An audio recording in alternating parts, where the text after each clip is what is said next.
this evening. Cotton spinning was once a key industry in the northwest of England, and now it has made a return to the UK. A mill in Manchester has become the only textile factory to spin cotton commercially again. The process has revived the sector, connecting businesses across the region as they make clothes using the yarn.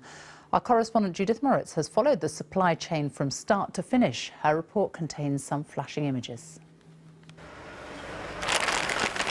Fresh off the boat from California, cotton has come back to its spiritual home. Refurbished and re-energised, this Manchester mill is the first in the UK to spin commercially again.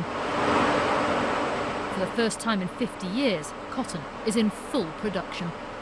It's really re-engaged the weavers and the finishers and the dyers to pull together and forge those chains back again. And there is honestly an enormous appetite for provenance and British made. We're following the process as the cotton spun here finds its way from the bale to the clothes hanger. From its raw state to spun yarn, I'm now going to take this cotton from here in Manchester over to Blackburn to be dyed. That's for you. What happens now? So we're going to take this into our dye house, we're going to load it onto a dye stand, we're going to bleach it, we're going to dye it and we're going to dry it. This yarn dyer's used to source all its cotton overseas. Now it only travels 30 miles. Turned pink, it's time to take the yarn up the road to Burnley to be woven. The resurrection of the cotton process comes at a good time for the industry. BBC News and the trade body Make It British spoke to almost 100 textile businesses to see how their 2017 has been. 30% of them say they're exporting more British-made goods than last year. There is concern about the age of the workforce. 2/3 have staff whose average age is over 40.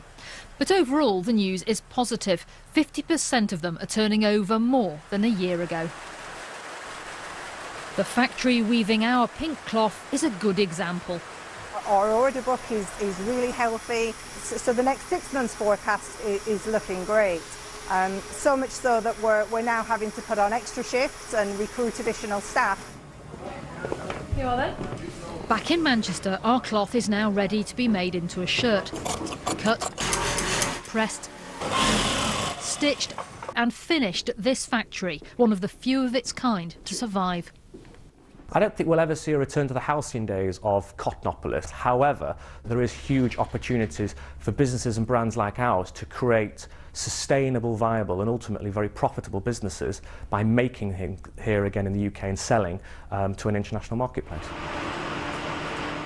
Spun, dyed, woven and stitched, the cotton process has been sewn back together again. Our journey behind the seams ends with a shirt made from local yarn. Judith Moritz, BBC News, Manchester. It's been a busy